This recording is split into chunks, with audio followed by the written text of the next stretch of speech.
OMG Bianzi magkakamotor na. Dahil may isang bigatin vlogger ang magreregalo nito kay Bianzi. Sino ang vlogger na ito? Bago ko ipagpatuloy ang maiksing reaction video na ito, hiling ko lang na patapusin ang panonood nito para malaman ang nilalaman nito, at kung bago ka pa lang sa munting channel na ito, paki-subscribe para lagi kang updated sa video ng mga kalingap.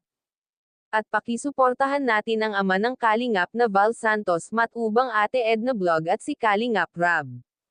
Isang mapagpalang araw sa inyong lahat mga kalingap, at shoutout nga pala sa patuloy na sumusuporta sa aking YouTube channel, lalong-lalo na sa mga viewers natin na walang sawang nanonood at sumusuporta. Maraming salamat.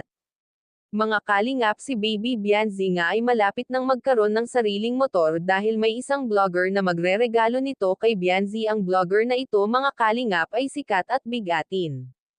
Gusto talaga nito mabilhan si Bianzi ng motor para meron daw itong service sa kanyang pag-aaral.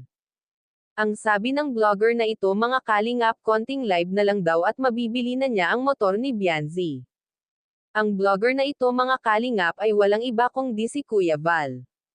Dahil sa ginawang The Life Story ni Bianzi ay dami talaga na nanood ng pinalabas ito ni Kuya Val, kaya nga sa sobrang tuwa nito ay balak niyang regaluhan si Bianzi ng motor.